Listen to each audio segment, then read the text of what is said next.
Bonjour à tous et soyez les bienvenus. Tout d'abord, les activités du président de la République de Côte d'Ivoire. Le chef de l'État, Alassane Ouattara, a reçu hier Lamine Seydou, le ministre malien des Mines, de l'Énergie et de l'Eau. Leurs échanges se sont déroulés au palais présidentiel dans la commune du Plateau. Au menu, le renforcement de la coopération énergétique entre les deux pays. Plus de détails dans le journal de 13 h. Célébration hier de la Journée mondiale de la propriété intellectuelle. Cet événement veut célébrer la créativité et sensibiliser le grand public à l'importance des brevets et du droit d'auteur.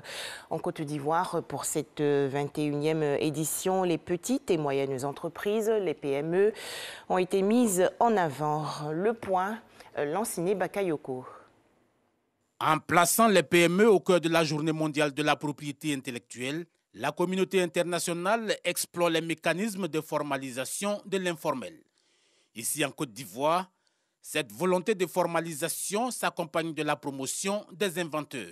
L'objectif de cette décision est d'augmenter le nombre de demandes nationales de brevets en permettant aux déposants économiquement faibles de bénéficier d'une réduction de 90% des frais de dépôt et de 80% des frais de maintien en vigueur des droits pendant les 10 premières années.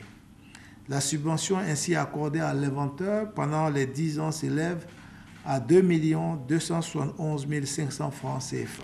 En plus de cette subvention aux inventeurs, le gouvernement a adopté une série de mesures visant à définir un cadre favorable au développement de la propriété intellectuelle. Ces mesures portent notamment sur l'adoption de la loi relative à la lutte contre la contrefaçon et le piratage et la protection des droits de propriété intellectuelle dans les opérations d'importation, d'exportation et de commercialisation de biens et services. À ces mesures s'ajoute la signature de conventions installant des centres d'appui à la technologie et à l'innovation ou encore la création d'instances de valorisation et de labellisation des produits du terroir, des outils stratégiques en faveur de l'activité économique.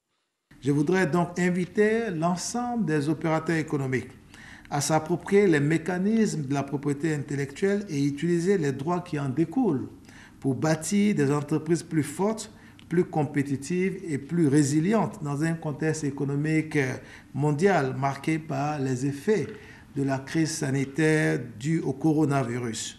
En matière d'exportation, les PME représentent une importante niche de recettes.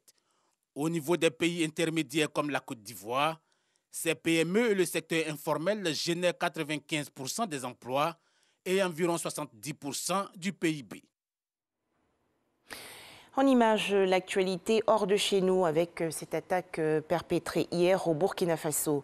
Une patrouille anti-braconnage composée de militaires, de forestiers, de formateurs et de journalistes occidentaux a été attaquée dans l'est du pays. Le bilan provisoire fait état de 3 blessés et 4 personnes portées disparues. Des tensions au Tchad, l'opposition et la société civile ont décidé de descendre aujourd'hui dans les rues de N'Djamena, la capitale, pour exiger la dissolution de la junte militaire avec à sa tête Mahamat Idriss Déby, le fils du défunt président.